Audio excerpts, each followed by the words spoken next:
Good afternoon, everyone. Welcome back to my channel, Writer Coach Tony.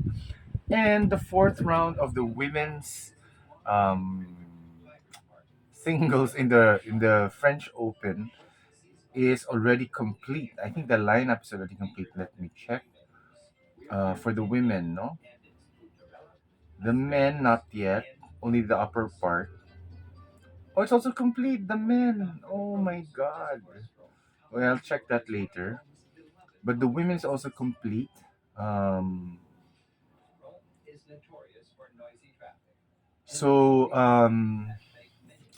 every Grand Slam, during the fourth round, I have a special award which I just created for my own fun, which I call the Elite Women's Team Award. And it goes to the country with the most number of players in the fourth round. So you might ask, why the fourth round? Because fourth round is enough players, 16. And so they're also, um, you know, usually the best players at that time for that um, Grand Slam, no? And all of those players pass through the first three rounds, and then they also had to find a way to survive, no? So if you check the top 16, usually it's not really the top 16 that's in the fourth round. And in this French Open, that is the case, no? Because I think there are, okay, let me check. One, so those who are in the top 10 in the fourth round are Iga Swiatek of Poland, Coco Gauff of United States, she's number 6, Iga is number 1, Ons Jabeur of Tunisia is number 7, and Arina Sabalenka of Belarus is number 2. So only of the four of the 16 players in the fourth round in this year's women's singles French Open are in the top 10. Oh no, there's five pala, sorry. Daria Kasatkina of Russia, so five. So 11 of them are not top 10 players. Let's see, let's widen it to top 16. And we have six, Beatriz Haddad Maya of Brazil. So six. So the 10 other players are not top 16 players. So that's how deep the women's game is right now. Okay. But what's interesting is some of these players are veterans, no? Um, for example, we have Lesia Tsurenko of the Ukraine. She's 66. And then one of my favorite players from Slovakia, Anna Karolina Schmidlova. She's number 100. And then Sara Soribes Tormo of Spain. She's number 132. Bernarda Pera of the United States, number 36. Karolina Mukhova, Czech Republic, 43.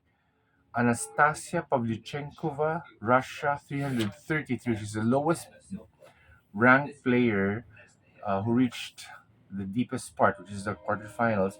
But we very well know that Anastasia Pavlyuchenkova was a former top 10 player, and she's just on a comeback trail. So, well, we do count the comeback trails because it's not easy to fall down in the rankings and then you have to raise your ranking. Can we also have Elise Mertens of Belgium, number 28. Another returning player, Elina Svitolina of Ukraine, 192. And then Sloane Stephens of the United States, number 30. So there are many players in the fourth round that I like very much. Many of them are veterans. Some of them are new, no? And I'm sure you have mentioned it before already, who the newer ones are and who the veterans are.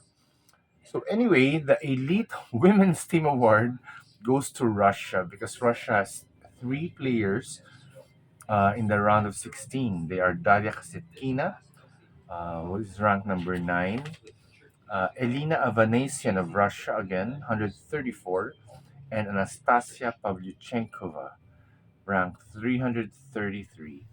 So Russia wins this year's Elite Women's Team Award for the French Open. I think they have several wins already, especially during the time of Sharapova, Petrova, Dementieva, Kuznetsova. In the 2000s, the Russians were very dominant. But lately, it's the American women who are dominant. But since this is the French Open, um, sometimes it's a hit and miss. Um, it's a hit and miss for the Americans. But still, they actually ranked number two with Coco Golf and Coco Golf. Sorry, Coco Golf, and I forgot to turn on my light. Yeah, Coco Golf and Bernarda Pera. S- Ukraine also is has two players. They have Elina Svitolina and Lesia Tsurenko.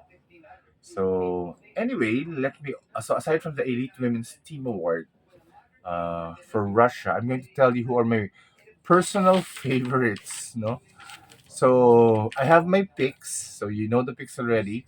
Iga Swiatek of Poland versus Ons Jabeur of Tunisia, and Karolina Makova of Czech Republic versus Arina Sabalenka of Belarus. That's on paper, and that's based on head to head. But if I were to choose for the top part of the draw where Iga Swiatek is, uh I think I want Lesia Tsurenko to reach the quarterfinals. I mean, to reach the semifinal slot of her draw of this draw, Lesia Tsurenko, and then I actually like Onjabur of Tunisia. So, I'm rooting for Onjabur, and then Karolina Mukhova. Although I also love Anastasia Pavlyuchenkova and Elise Mertens, no. But anyway, you can only choose one, so I'm gonna choose Mukhova because I'm impressed with how crafty she plays. And she has this, she's like a thinking player, as what they say with Iga Swiatek. Karolina Mukhova is a thinking player. I hope she does well here because yeah, her rank 43 doesn't really show what she can do. And finally, in the last, Elina Svitolina. So I'm rooting for two Ukrainians. So Svitolina versus Smukova. These are my personal picks. Then Jabur versus um, Tsurenko of Ukraine. So, actually, my sentimental favorite, if they really go into the final, would be On Jabur and Elina Svitolina. And then for the final, no, yeah, that's the two. On Jabur and Svitolina. And I'll be rooting for Svitolina. Um, although it's still the fourth round, but hopefully she does get to the finals and hopefully she does win this year's French Open title. So, to wrap up my video, the Elite Women's Team Award for the French Open 2023 goes to Russia. It goes to the country with the most number of players in the fourth round. So they have Anastasia Pavlyuchenkova, um, Elena Avanesian, and Elena Avanesian and Daria Kasetkina. So Russia wins the Elite Women's Team Award for this French Open. And then my personal pick to win this year's French Open women's singles title is Elina Svitolina, and I picked her from the tops, from the 16 players who have officially reached the fourth round. So with that, thank you very much for your time. Please subscribe to my channel, Writer Coach Tony, and please add me in my Facebook, my Twitter, and my Instagram. Thank you very much, everyone. Take care.